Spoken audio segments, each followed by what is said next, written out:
Ich war 19, als ich hier auf Zürich gekommen bin. Wer von euch ist 19? Yeah. Als ich 19 war, bin ich hier hingekommen auf Zürich. Ich habe angefangen an der ETH zu studieren. Und was ich noch weiss damals, ist der Kulturschock, den ich hatte, von St. Gallen auf Zürich zu kommen. Ein paar Sachen sind mir wirklich so ein bisschen aufgefallen.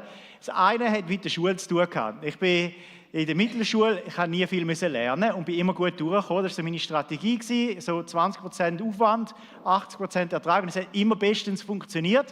Und dann habe ich angefangen an der ETH und alle waren am Lernen wie wild. Und ich habe gefunden, ja, chill jetzt mal.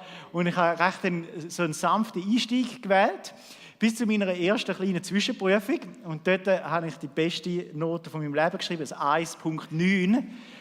Und das war so miserabel schlecht, dass ich gemerkt habe, okay, meine Strategie bis jetzt hat nicht funktioniert. Ich muss offensichtlich auch einer von diesen Streber werden, die ich bis jetzt eher ausgelacht habe. So, apropos Mittelschule, in St. Gallen sagt man dem Kantonsschule, also Kanti. Und als ich da allen erzählt habe, dass ich an der Kanti war, sind alle so, was ist das? Weil ich habe herausgefunden, in Zürich sagt man Gimmi. Ich habe die Strategie gewählt, komm, ich sage allen, dem sagt man Kanti und nicht Gimmi. Ich habe versucht, alle zu überzeugen, dass sie falsch sind, aber es hat nicht funktioniert. Und ich habe gemerkt, dass es einen Zürcher Stolz gibt. Und ja, Dialekt, ich sage es euch, bis heute. Wahrscheinlich letzte Woche habe ich einen Spruch gehört von jemandem, von meinem schönen St. Galler Dialekt. Er wird nicht bewundert, sondern eher belächelt. Und ich habe damals gefunden, alle sollten St. Galler Deutsch reden. Es hat auch nicht funktioniert. Wer kennt so Dialekt, den Pain von, du ziehst in eine andere Region und dein Dialekt wird gemobbt? Wer kennt's? Yes, oh, ich fühl's.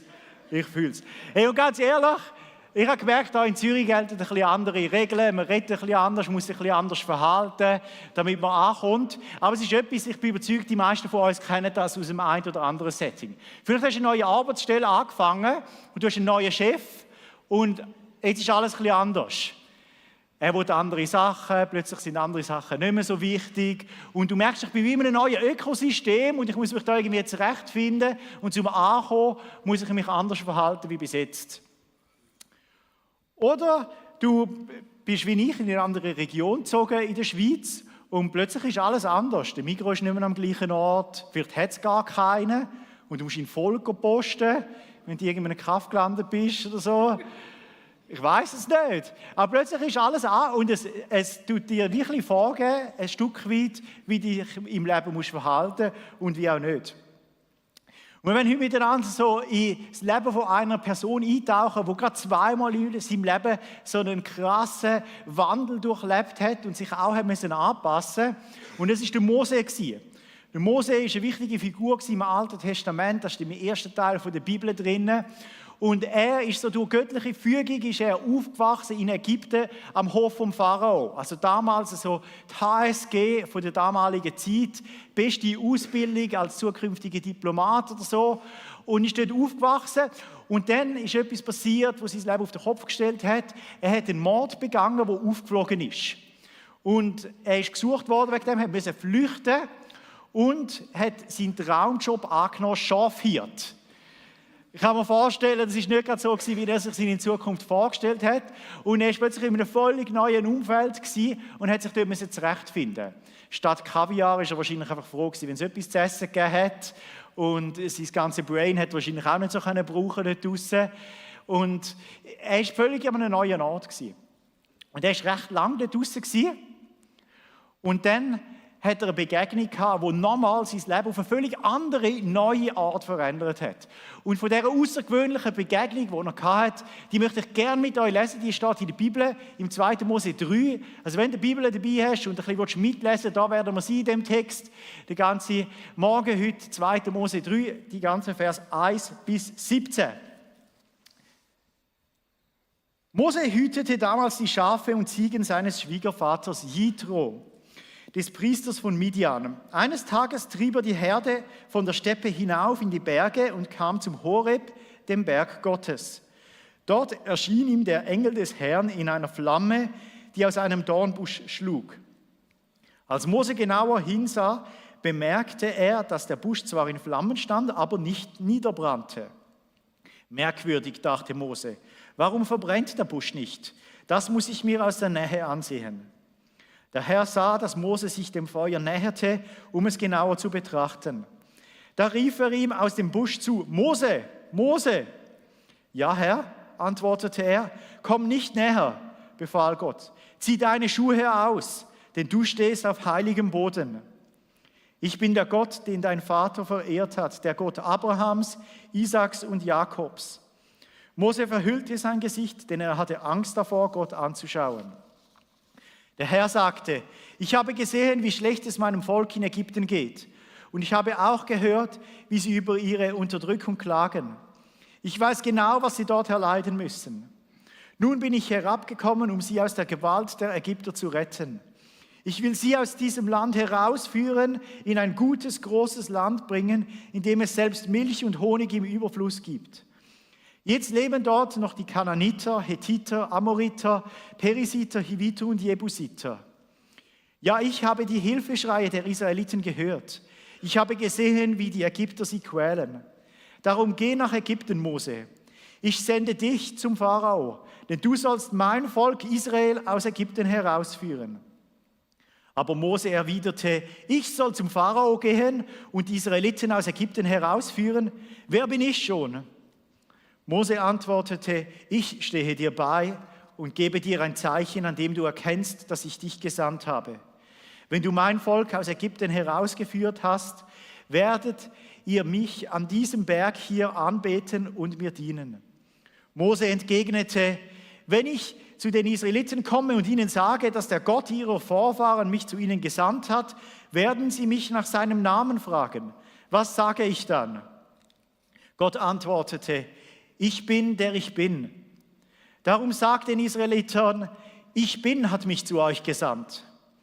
Ja, Jahwe hat mich geschickt, der Gott eurer Vorfahren, der Gott Abrahams, Isaaks und Jakobs. Denn das ist mein Name für alle Zeiten. Alle kommenden Generationen sollen mich so nennen. Geh nun nach Ägypten, versammle die Sippenoberhäupter der Israeliten und sag ihnen, Jahwe ist mir erschienen, der Gott eurer Vorfahren, der Gott Abrahams, Isaaks und Jakobs. Er lässt euch ausrichten, ich habe euch nicht vergessen und habe gesehen, was man euch in Ägypten antut. Darum verspreche ich, dass ich eurem Elende ein Ende mache.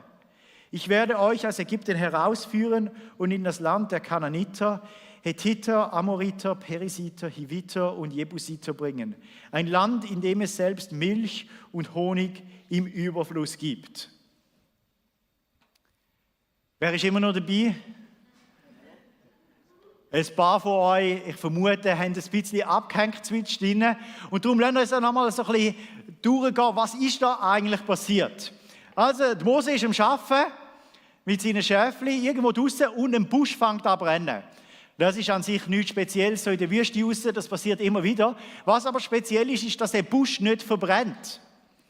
Der Mose ist gewundert, er geht hin und will das untersuchen, was ist da los? Und eine Stimme redet zu ihm und sagt, Mose, Mose, halt, Militär, nein. Nicht Militär, sondern er sagt, halt, du stehst auf heiligem Boden. Mose hat keine Ahnung, was heilig bedeutet. Das ist in der Bibel erst einmal vorgekommen, ganz bei der Schöpfung am Anfang. Ob das der Mose gewusst hat, keine Ahnung. Aber er merkt, offensichtlich ist da irgendeiner, der meinen Namen kennt. Und er sagt mir, was ich zu tun habe. Der Mose lädt sich auf das ein, er zieht seine Schuhe aus und er kommt mit der Angst über. Was ist das?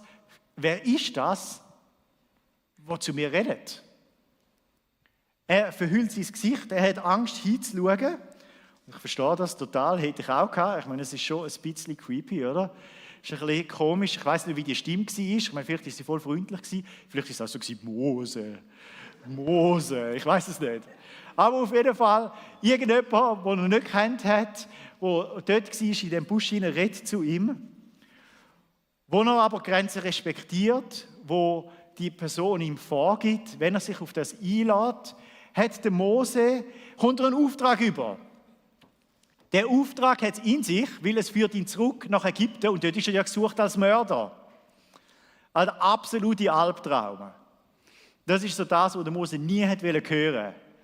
Und Gott schickt ihn zurück und zum Pharao.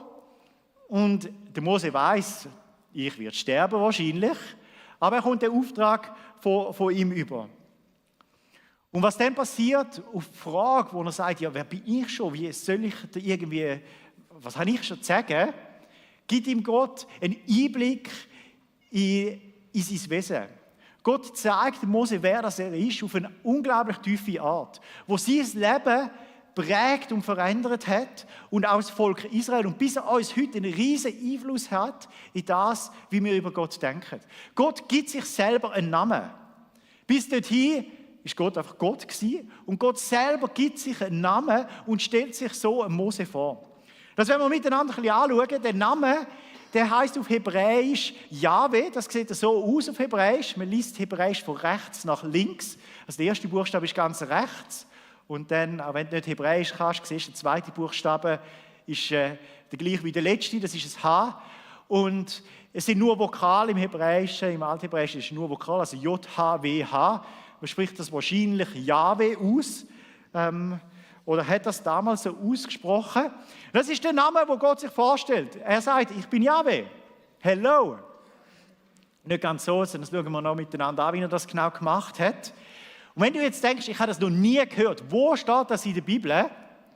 Der Name kommt über 6900 Mal vor im Alten Testament. Und zwar überall dort, wo bei dir in der Bibel so mit fetten Buchstaben Herr steht. Das kommt daher, dass die Juden irgendwann aus Ehrfurcht vor dem Namen nicht mehr Jahwe ausgesprochen haben, sondern Adonai gesagt haben, was auf Hebräisch einfach mein Herr heißt. Und darum steht bei uns in der Bibel Herr drin, so aus Respekt vor dem jüdischen Ursprung, wo das hat. Aber eigentlich steht Jahwe drin. Und ich finde es noch schade, dass es in unserer Bibel nicht so drin steht, weil Gott sagt, so sollen ihr mich nennen. Das ist wie ein Name und so stellt er sich ihm vor. Jetzt, was bedeutet der Name Jahwe? Wo kommt das her? Wenn wir Vers 14 und 15 miteinander ein bisschen genauer anschauen, dann finden wir da ein bisschen raus, was das bedeutet. Wo er ihn fragt, wer bist du eigentlich, du komische Stimme aus dem Dornbusch, sagt Gott, ich bin, der ich bin. Darum sagt der Israeliten, ich bin, hat mich zu euch geschickt. Ja, Jahwe hat mich geschickt, der Gott von euren Vorfahren. Also wo der Mose fragt, hey, wie heisst du eigentlich? Sagt er, ich bin, der ich bin. Das ist mal eine komische Antwort, oder? Und dann im nächsten Satz sagt er, hey, der Israeliten sollen jetzt sagen, der ich bin, hat mich geschickt. Und im nächsten Satz sagt er, Jahwe hat mich geschickt. Es wirkt also so, als ob die drei Sätze, ich bin, der ich bin und Jahwe synonym sind. Also austauschbar verwendet werden in dem Satz. Und offensichtlich will Gott mit dem etwas sagen. Außerdem ist das Wort Jahwe ist auf Hebräisch ein Wortspiel mit dem Verb sein. Sein heißt Haya auf Hebräisch und das Wort Jahwe ist ein Wortspiel mit dem. Und wenn man das so kombiniert, die Tatsache von dem Wortspiel und die zwei Vers da, dann könnte man sagen, der Name Jahwe bedeutet, ich bin, der ich bin. Oder in dem Kontext eigentlich fast passender, ich werde der sein, wo ich sein werde. Das klingt jetzt vielleicht ein bisschen abgespaced. Ich bin, der ich bin. Ich werde der sein, wo ich sein. Was heisst das? Was bedeutet das für uns? Die erste Tatsache ist so offensichtlich, aber dennoch brutal wichtig, nämlich Gott existiert einfach mal. Und zwar absolut. In philosophischen Worten würde man sagen, er existiert absolut. Und mit dem meint man, er existiert völlig unabhängig von allem anderen. Niemand hat Gott geschaffen. Gott existiert, auch wenn es uns nicht gibt. Gott existiert, ob du glaubst oder nicht. Es spielt keine Rolle. Ob du ihn kennst oder nicht, er existiert. Gott existiert völlig unabhängig von uns. Seine Existenz wird von sich selber bestimmt. Er ist von nichts und niemandem abhängig. Und genau das drückt seinen Namen aus. Das heißt auch, jede Eigenschaft von Gott ist nicht von uns abhängig. Also wenn Gott sagt, ich bin allgegenwärtig, dann ist Gott immer gegenwärtig, völlig unabhängig von dir. Ob du spürst oder nicht, spielt gar keine Rolle. Ob du willst oder nicht, auch nicht. Er ist einfach immer da. Ob du siehst oder nicht, spielt auch keine Rolle. Gott ist da. Oder wenn Gott sagt, ich bin Liebe, dann ist Gott immer Liebe. Völlig egal, was du in deinem Leben gemacht hast, er ist immer noch Liebe. Er ändert sein Wesen nicht, nur weil du irgendwo etwas gemacht hast, was ihm nicht gefällt. Er ist so. Völlig unabhängig von dir. Ich habe noch etwas mitgebracht. Wer weiß, was das ist? Ich höre es leislich. Die Musiker unter uns wissen, das ist ein Metronom. Das ist so oldschool. So hat man das so damals gebraucht. Heute die meisten, also die Band braucht auch ein Metronom, aber sie haben es im Ohr, es ist nicht mehr so alte Schule. Ein Metronom. Was macht das Metronom? Es gibt den Takt vor. Und zwar völlig unabhängig von den Musikern gibt es den Takt vor. Und genau so ist Gott. Er ist der Taktgeber von dieser Welt. Gott gibt den Takt vor. Ich erspare euch jetzt, die ganze Predigt zu hören. Aber manchmal passt uns Gottes Takt auch nicht so und dann ist er auch ein bisschen mühsam, das ist auch wahr. Gott ist der Taktgeber von unserer Welt. Und zwar immer und völlig unabhängig von uns. Er ist so wie der Nullpunkt im Koordinatensystem. Alles orientiert sich an ihm. Alles ist geschaffen durch ihn. Alles lässt auf seine Stimme.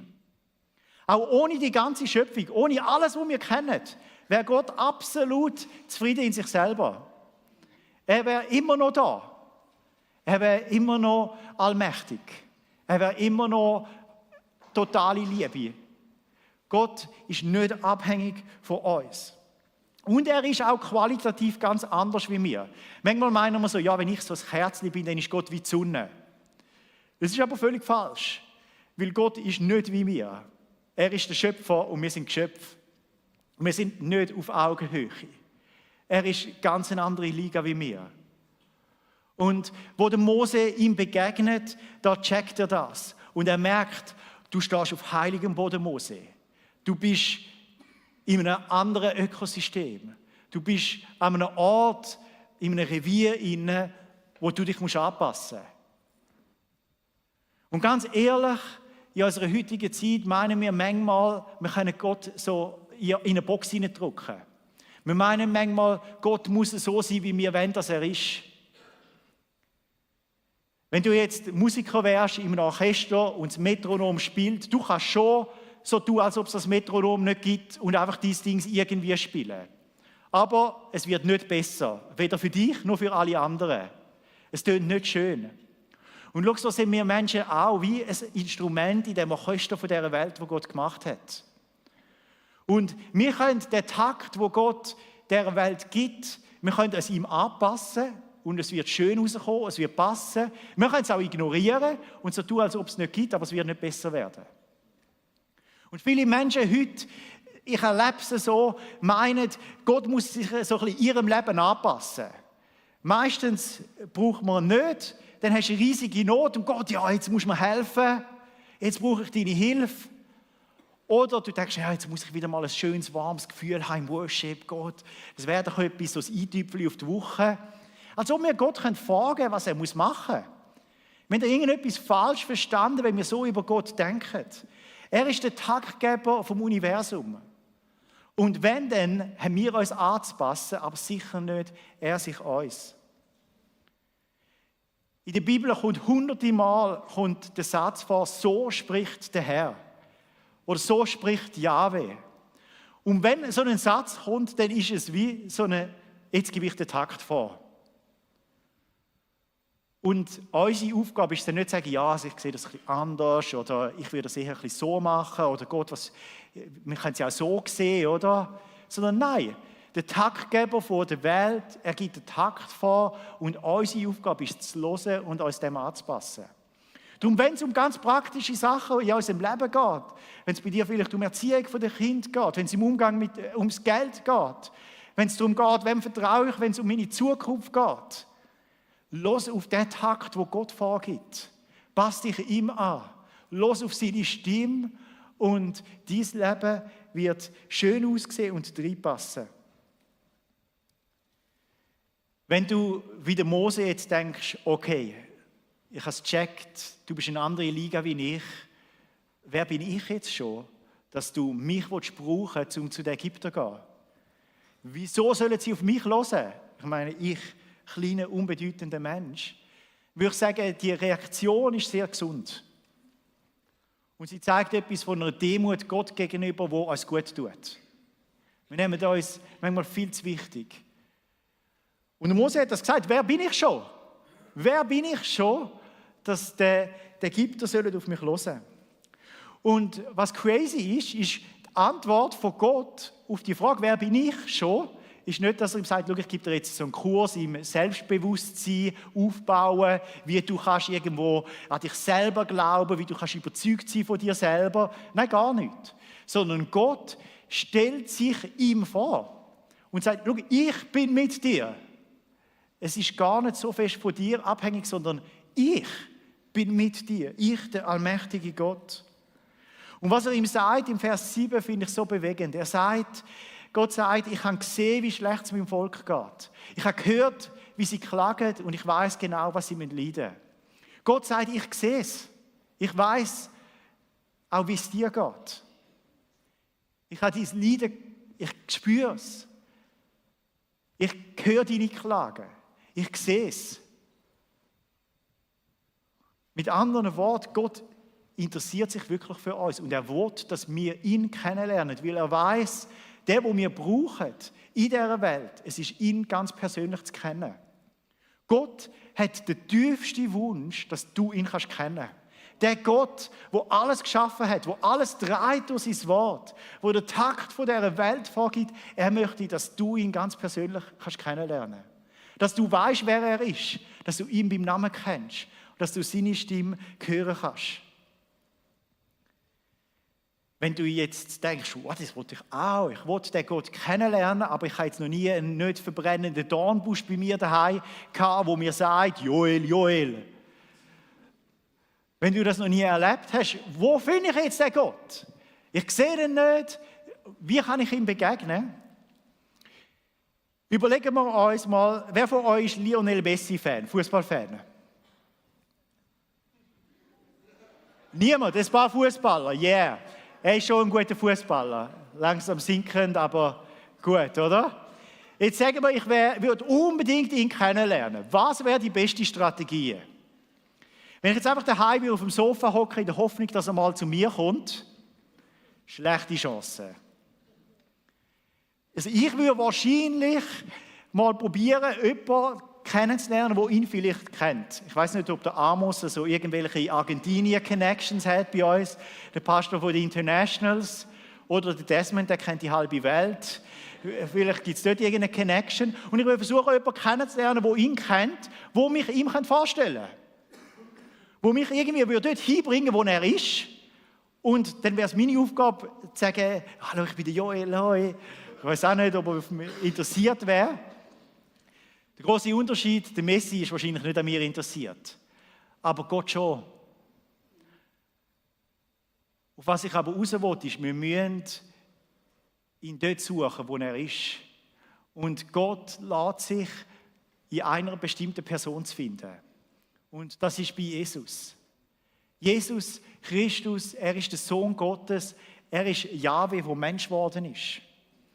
In einer ganz crazy Story ist Jesus am Streiten mit den Pharisäern und Jesus hat Folgendes gesagt. Er hat gesagt, der Abraham, euer Vater, hat gejubelt, dass er meinen Tag sehen soll und er hat ihn gesehen und er hat sich gefreut. Und dann hat die Juden ihm gesagt, aber du bist noch nicht mal 50 Jahre alt und du hast den Abraham gesehen. Jesus hat zu ihnen gesprochen und hat gesagt, wahrlich, wahrlich, bevor der Abraham war, bin ich. Kommt euch das «Bin ich» bekannt vor? Jesus sagt, der Jahwe, der Ich Bin, der, wo ich ist, der steht vor euch. Dass die Juden gefunden haben, das ist eine Gotteslästerung, verstehe ich total. Jesus hat seinen Jüngern erklärt, hey, wenn ihr mich seht, dann seht ihr den Vater. Wenn du Jahwe kennenlernen willst, dann schau Jesus an. Durch Jesus hast du die Möglichkeit, den Unnahbaren ewigen Gott ganz persönlich kennenzulernen. Wenn du Jesus noch gar nicht kennst, wir würden dir mega gerne eine Bibel schenken. Da ist so eine kleine Bibel mit dem Neuen Testament und ein paar Psalmen drin. Du kannst die gerne draussen holen bei uns im Infodesk, wir schenken sie dir. Da sind alle Geschichten von Jesus drin. In den ersten 4 Büchern da drinnen, da sind einfach Geschichten von Jesus drin. Und wenn du so Stories von Jesus liest, dann findest du heraus, wie Gott ist. Und du erlebst, wie Jesus den Menschen begegnet ist. Und du weißt, so ist Gott auch zu mir. Du verstehst, wie Jesus denkt hat. Und du weißt, so denkt Gott auch. Und wenn du dir nicht sicher bist, ob der Jesus ein Interesse an dir hat oder dich wirklich liebt, dann die Story, die du ein bisschen unter die Lupe nehmen musst, ist das, wie Jesus gestorben ist. Wir haben selbst bei uns ein Kreuz aufgehangen, weil Jesus ist an einem Kreuz gestorben. Er ist gestorben damals und er hat etwas Unglaubliches gemacht, wo Jesus gestorben ist. Er hat gewusst, zwischen uns und Gott, da ist irgendetwas dazwischen. Also wenn du dich so fühlst, wie Gott ist irgendwo weit weg und ich fühle mich nicht mit ihm verbunden, dann hast du recht. Jesus hat erklärt, dass was uns trennt von Gott, das ist unsere eigene Schuld. Es ist so viel an unserem Wesen, an unserem Handeln, das nicht zu Gott passt, dass es zwischen uns steht. Und Jesus hat gewusst, die Barriere zwischen uns Menschen und Gott, die kann ich als Einziger überwinden. Und darum ist Jesus, als er ans Kreuz gegangen ist, hat er die Schuld der ganzen Menschheit hat er auf sich genommen. Er hat deine Schuld auf sich genommen. Er hat den Preis gezahlt, den du müsstest vor Gott, um für all deine Fehler zu büssen. Und Jesus, darum sagt die Bibel, er ist so wie ein Opferlamm geworden vor Gott, der gezahlt hat für unsere Sünde. Jesus hat das gemacht, nicht weil er das irgendwie toll gefunden hat, sondern aus Liebe zu uns. Weil er gewusst hat, das ist der einzige Weg, wie ich kann mit Menschen wieder näher kommen. Wie sie können in meine Gegenwart kommen, wie wir den heiligen Boden von Gott betreten und nicht rausgeschossen werden. Jesus, er liebt dich, er ist voller Gnade, voller Barmherzigkeit und er hat ein echtes Interesse, dass du ihn kennenlernen kannst. Und wenn wir so über das nachdenken, dass der ewige, allmächtige Gott sich uns Menschen vorstellt und möchte, dass wir ihn kennenlernen können, wie reagieren wir? Was machen wir drauf, auf so etwas? Ich glaube, die beste Reaktion ist die, wo der Paulus im Neuen Testament sagt, ich beuge meine Knie vor dem Vater. Und schau, manchmal müssen wir das machen, dass wir einfach Gott sagen, schau, ich anerkenne, du bist Gott und ich bin es nicht. Du gibst den Takt von dieser Welt vor, du gibst den Takt in meinem Leben vor und ich will das anerkennen, dass du der König bist und ich es nicht bin. Lass uns auch miteinander aufstehen. Wir wollen miteinander in eine Gebetszeit hineingehen, wo wir Gott eine Antwort geben auf sein Wort heute zu uns.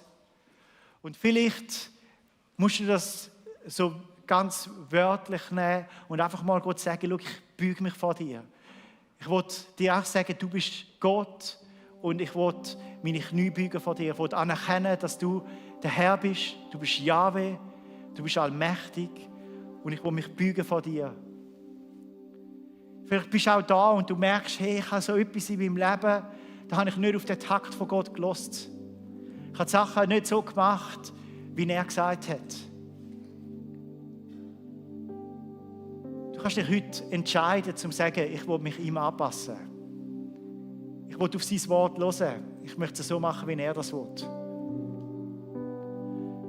Und wenn du da bist und du hast eine grosse Not in deinem Leben, du leidest, du darfst dir sicher sein, Gott sieht deine Not. Wie er es damals beim Volk Israel gesehen hat, er sieht auch deine Not. Und er möchte, dass du mitten in dieser Not ihn kennenlernst.